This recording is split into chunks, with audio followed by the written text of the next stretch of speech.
नमस्ते, स्वागत है आपका वैदिक वास्तु विद प्लैनेट्स राशि चक्र में। 27 जुलाई एक ऐसी तारीख जिसके बाद मीन राशि वालों के जीवन में एक बड़ा परिवर्तन शुरू हो सकता है, क्योंकि इस बार वक्री शनि किसी और भाव में नहीं, सीधे आपकी ही राशि में वक्री हो रहे हैं। क्या इसका मतलब कठिन समय है? क्या करियर, स्वास्थ्य और रिश्तों में चुनौतियां बढ़ेंगी, या फिर यही वक्री शनि आपके जिंदगी की सबसे मजबूत नींव रखने वाले हैं? सबसे खास बात, इस बार शनि की 3 विशेष दृष्टियां आपके जीवन के ऐसे क्षेत्रों पर पड़ रही हैं जहां आपकी मेहनत, आपके रिश्ते और आपका भविष्य तीनों की परीक्षा हो सकती है। और वीडियो के अंत में मैं आपको बताऊंगी कि इस पूरे वक्री काल में मीन राशि वालों को कौन सी एक गलती बिल्कुल नहीं करनी चाहिए, इसलिए इस वीडियो को अंत तक जरूर देखें। 27 जुलाई से 11 दिसंबर 2026 तक शनि मीन राशि में वक्री रहेंगे। मीन राशि से देखें तो शनि प्रथम भाव यानी लगन में वक्री होंगे। यह पूरे गोचर का सबसे महत्वपूर्ण पहलू है। प्रथम भाव आपके व्यक्तित्व, आत्मविश्वास, स्वास्थ्य, निर्णय लेने की क्षमता और जीवन की दिशा का प्रतिनिधित्व करता है। जब शनि लगन में वक्री होते हैं तो वो सबसे पहले व्यक्ति को भीतर से मजबूत बनाना शुरू करते हैं। हो सकता है कि इस दौरान आपको लगे कि जिम्मेदारियां अचानक बढ़ गई हैं, लोगों की अपेक्षाएं बढ़ गई हैं, या हर सफलता के लिए पहले से अधिक मेहनत करनी पड़ रही है। लेकिन यही शनि का स्वभाव है, वो पहले व्यक्ति को योग्य बनाते हैं, फिर सफलता देते हैं। यदि पिछले महीनों में आपने अनुशासन और ईमानदारी से काम किया है तो अब धीरे धीरे उसके परिणाम दिखाई देने शुरू हो सकते हैं। अब बात करते हैं शनि की तीसरी दृष्टि की। यह दृष्टि आपके तृतीय भाव पर पड़ती है। यह भाव साहस, पराक्रम, संचार, छोटे बहन भाई, कौशल और नए प्रयासों का प्रतिनिधित्व करता है। यदि आप कोई नया काम शुरू करना चाहते हैं तो जल्दबाजी नहीं बल्कि नियमित प्रयास आपकी सबसे बड़ी ताकत बनने वाला है। जो लोग लेखन, मीडिया, डिजिटल कार्य, मार्केटिंग या संचार के क्षेत्र में हैं, उनके लिए ये समय धीरे धीरे पहचान दिलाने वाला हो सकता है। भाई बहनों के साथ संबंधों में धैर्य और सहयोग बनाए रखें। आप शनि की 7वीं दृष्टि की बात करें तो यह आपके सप्तम भाव पर पड़ रही है। यह भाव विवाह, जीवन साथी, साझेदारी और व्यापारिक संबंधों का प्रतिनिधित्व करता है।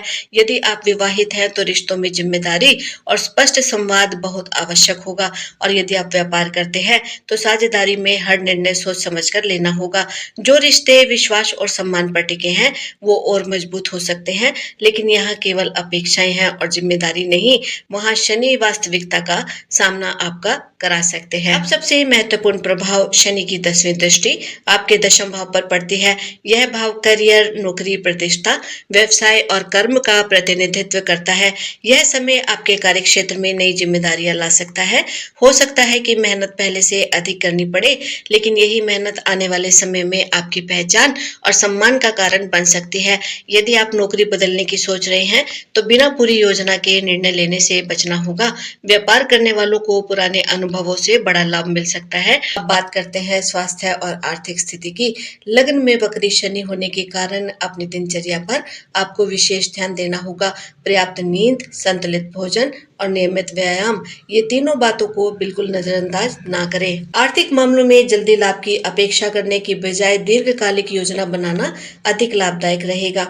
यदि कोई पुराना काम लंबे समय से रुका हुआ है तो इस दौरान उसके धीरे धीरे आगे बढ़ने की संभावना बन सकती है। शनि का स्पष्ट संदेश है, खुद को बदलो, परिस्थितियां अपने आप बदलने लगेंगी। अब एक गलती जिससे मीन राशि वालों को इस पूरे वक्री काल में सबसे अधिक बचना चाहिए, अपनी क्षमता पर संदेह करना। जब शनि लग्न में होते हैं तो कई बार व्यक्ति खुद को कमजोर समझने लगता है, लेकिन याद रखिए ये कमजोरी नहीं बल्कि आपको पहले से अधिक मजबूत बनाने की प्रक्रिया होती है। तो कुल मिलाकर 27 जुलाई से 11 दिसंबर तक का वक्री शनि मीन राशि वालों के लिए आत्मविश्वास, अनुशासन और जीवन की नई शुरुआत का समय बन सकता है। यदि आप धैर्य, निरंतर मेहनत और सही कर्म के साथ आगे बढ़ेंगे तो यही गोचर आने वाले वर्षों की सबसे मजबूत सफलता की नींव रख सकता है। याद रखिए, जब शनि खुद को अपनी राशि में आते हैं तो वो अपनी कमजोरियां नहीं बल्कि आपकी छुपी ताकत को सामने लाने का प्रयास करते हैं। अगर आपको ये विश्लेषण पसंद आया हो तो वीडियो को लाइक करें, चैनल को सब्सक्राइब करें और कमेंट में लिखें जय शनिदेव।